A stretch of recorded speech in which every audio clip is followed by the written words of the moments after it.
morning, everyone, and welcome back to This Sweet Journey. For those of you who are new, welcome. I'm so excited to have you. Lorelai is 5 months old. I know, cannot believe it. And over these 5 months of parenting, as a new parent, there are two vital pieces of information that are extremely important for parenting and that we need a reminding of every once in a while. Probably a little sooner than that. And I will share those pieces of information with you in just a few minutes. There are 3 topics that I wanted to go over: Lorelai's eating, her sleeping, and the milestones that she's hit up until this point of her being 5 months old. She eats pretty much the same as she always has. She eats anywhere in between an hour and 20 minutes to 2.5 hours, and within 4 to 8 minutes she feeds. Or nurses. I don't know why I said feed. She nurses for 4 to 8 minutes. I feed on demand, and that is what works well for us. I know it doesn't work well for everyone, but we had her doctor's appointment 2 weeks ago, and they said that she is doing great. However, we're feeding her. We should just keep feeding her that way because she is gaining amazing. So it's definitely working for us. They also said that we can start introducing cereal to her, so that's super exciting. We tried it once already, and she was definitely not ready. She was gagging at it just being on her lips, so we're going to try again in a week, and we're going to try every week after that until she is ready. She weighed 14 pounds 2 ounces 2 weeks ago, so I'm assuming she may weigh about 14.5 pounds by now, and she was 26 inches long. She is a very long, tall girl, aren't ya? She hasn't been eating as often in the night. She actually jumped down to just nursing once in the middle of the night, which is really nice. So then we're so much closer to her sleeping throughout the night without any nursing sessions. These past few days she has been sick, so she's been nursing a little more often, but she had started only nursing once a night, and so I'm assuming and believing that once she is done being sick, she'll go back to just nursing once a night. She is definitely teething. She's chewing on everything that she can and chewing away. She's probably going to cut a tooth anytime in the near future. I can see a little bit of white on her gums, so I know that something is coming.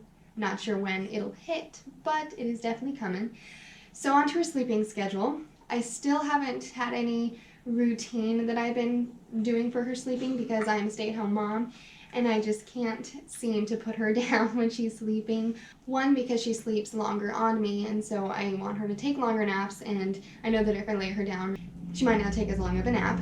2, when I think about cleaning versus snuggling with my baby, I tend to choose snuggling over cleaning. It still gets done, but I'd rather snuggle with her while she's still young and still wants to snuggle with me. She'll nap anywhere between 30 minutes to an hour, maybe an hour and a half, but she doesn't really do that often. Her average is an hour when she's on me, and then if I lay her down, she sleeps anywhere between 30 and 45 minutes, which is still a good amount of time when I lay her down, but I really want her to sleep for like 2 or 3 hours at a time. And it's my fault because I don't tend to lay her down, but I want to get into that habit soon. I have to start it so that she'll start to get into a system and a schedule, routine, whatever you want to call it. And she sleeps fairly well at night. She doesn't have a set time where she goes to sleep. I try to make her bedtime around 6 or 7, but she doesn't always stay asleep. But she definitely is always asleep by 10, which is when we go to bed. She's been doing a few new things. She can sit on her own with the support of her arms for about 30 seconds, I want to say, 20 to 30 seconds. And without any support of her hands, she can balance herself for like 10 seconds. So it is an improvement, and she is getting to the point where she can sit up on her own. She is great at sitting up supported. She has no problem with that. And so now it's just getting her that core strength so she can balance herself and sit up nice and tall for mom. Huh? You like my dress? She enjoys tummy time more now. She can scoot her little booty in, so she's starting to show signs of advancement into the world of crawling. She doesn't use her arms a whole lot yet. She doesn't push on them very high. She tends to get frustrated if she is placed on tummy time for too long. She knows how to roll over, so she'll roll over right away, but then I'll roll her back onto her belly, and then she kind of fights it a little bit after 30 seconds. She stays on her belly for maybe a minute, sometimes 2, but she tends to get frustrated quick. So I try not to force her too much. I just try to do tummy time more often rather than long stretches at a time. She is grabbing at things more and things that are further out. So her vision is definitely getting stronger and she can see farther. And she is being able to pick up items that are heavier, and I can tell she's working those muscles, so that's a good sign. She's a very smiley baby and she is getting more and more vocal every day. She hasn't made any sounds that sound like anything. Sometimes when she cries, it sounds like she's saying mama, which makes it even more sad. But other than that, she doesn't really make any specific letter sound. She does screech at the top of her lungs sometimes for fun, and it sounds like a pterodactyl. She is becoming more satisfied just sitting there. She used to hate being in her car seat for like a month there, but now she's pretty content in it. She can keep herself occupied for a good amount of time before she starts getting frustrated and wanting me to come over and hold her. But she's definitely improving in being able to self-soothe, which will be great for when I implement a napping routine. And she's also starting to hold her books with both hands and is able to like hold it out in front of her for a little bit, and then she just tries to chew on it.